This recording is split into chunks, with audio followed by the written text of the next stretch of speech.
Le principe numéro 1, c'est de ne pas me prendre pour un con. C'est beaucoup plus facile que les blogs maintenant de partager sur Internet. Avant, il fallait écrire des notes, c'était compliqué, il fallait avoir un blog, il fallait... Bon, ça c'était il y a quelques années. Maintenant, n'importe qui peut envoyer un SMS, ça publie son statut sur Twitter, sur Facebook, un peu partout. C'est accessible à tous. Du coup, il y a une immense bouche à oreille planétaire qui se met en place, qui est très facile, très accessible. Des dizaines de millions de gens vont le faire. Pour les marketeurs, je suis certainement à la tête d'une sorte de capitale. Il y a un autre site internet qui s'appelle Small World où je crois que je suis le 6 ou le 7e plus connecté au monde, enfin dans Small World en tout cas. Pourquoi les gens, quand ils vont acheter une télé ou un baladeur machin, viennent voir sur les blogs? C'est parce qu'ils trouvent la vie de quelqu'un comme eux. Et c'est une menace très importante pour les marques qui n'écoutent pas et ne participent pas à cette conversation. Et c'est aussi une opportunité extraordinaire pour celles qui vont l'épouser le plus rapidement possible. Il y a une vraie communauté de blogueurs qui communiquent, qui s'envoient des mails, on est relativement amis tous finalement à force. Et là on se ligue contre la marque avant même d'avoir discuté. Et enfin, le bad buzz naît alors qu'il n'y a eu aucune collaboration, il n'y a eu aucun échange, juste parce que l'approche était maladroite. Bonjour, nous adorons votre blog Mademoiselle Machin, avec un autre nom bien sûr, qui n'est pas le tien. Nous avons tout lu, nous produisons des machines-outils et nous pensons que votre lectorat sera tellement intéressé par ça que bien sûr vous allez faire de la pub gratuitement avec grand plaisir pour nous. Bon, voilà, 15 fois par jour. J'aimerais qu'on soit plus qu'un juste un support de pub. Et souvent on a l'impression qu'on est finalement un peu que ça, quoi. Donc c'est un peu le jeu, on le sait. Mais moi, mon blog, il n'a pas comme vocation d'être un support de pub. Oh, c'est super cool, j'adore ton blog, tu peux le mettre sur ton blog, ça serait super sympa. À bientôt, signé Duglu. Je ne sais pas qui est Duglu, je ne sais pas de quoi on me parle. Et ça, c'est malheureusement très souvent. Ils arrosent toute la blogosphère, il va y avoir 200 blogs qui vont parler de la même chose au même moment, ça n'a aucun intérêt. Le lecteur, il lit quand même souvent beaucoup de blogs. Et quel est pour lui l'intérêt de lire le même billet sur la casserole Trucmuche ou le Wonderbra? On voit ça aussi chez les blogs de filles. Je dis bon, ça n'a pas d'intérêt. La marque veut de la blogueuse ou du blogueur parce que c'est tendance et il faut du blog et ils ne pensent pas forcément leur stratégie. Voilà, ils veulent du blog mais ils ne se disent pas comment ils vont intégrer le blog ni pourquoi ils ont envie du blogueur. Ils savent juste que voilà, il faut du blogueur parce que c'est tendance. Ils ont entendu parler des blogs, il faut être sur Twitter, machin. On le fait mais on n'a pas de message. Du coup, ça donne souvent lieu à des événements où on se demande un peu pourquoi on est là, qu'est-ce qu'on fait là, quelle est notre légitimité, si tant est qu'on en ait une. On n'est pas des journalistes, donc l'idée n'est pas d'aller à une conférence de presse pour avoir de l'information et repartir aussitôt.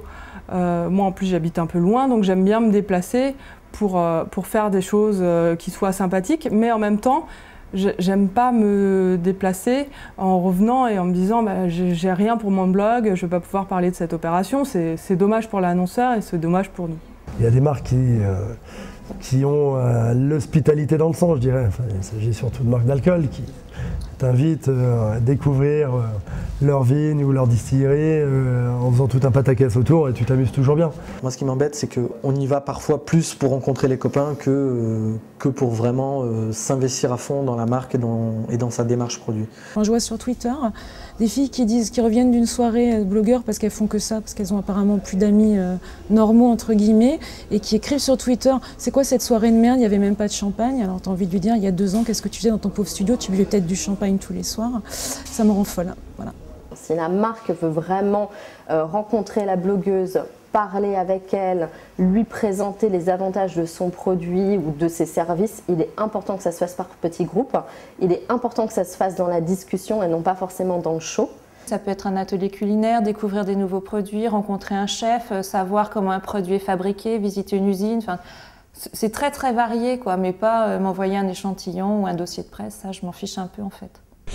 D'une façon générale, moi j'aime bien les gens qui jouent la transparence et puis qui sont sincères, c'est-à-dire qui ne prennent pas de faux semblants, qui ne prennent pas de détours pour vous contacter, mais qui le font d'une façon claire, concise, et puis sans emprunter des formules détournées.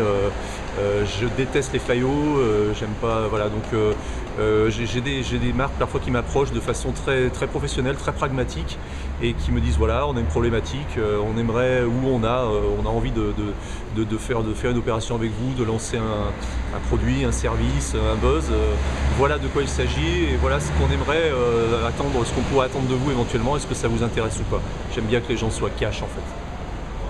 Qu'elle m'envoie un beau gosse sur mon lieu de travail ou avec je sais pas, un homme sandwich un peu sexy.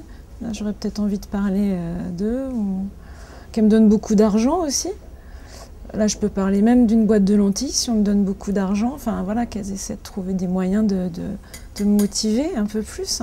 Et ce qu'il faut faire, c'est au lieu d'être, il faut passer d'une obsession à parler de moi, parler de mon produit, à je veux créer une communauté. Et ça n'a rien à voir. C'est-à-dire que tout est basé, au lieu d'être basé sur je te spam, je t'envoie des mails, j'essaie de te faire parler de moi, c'est basé sur comment je peux faire pour t'aider.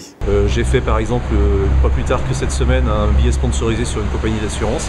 Pourquoi? Parce que le pitch, c'était cette compagnie d'assurance s'investit beaucoup dans les médias sociaux, à créer un compte Twitter, à lancer un concours sur Twitter et sur Facebook, etc.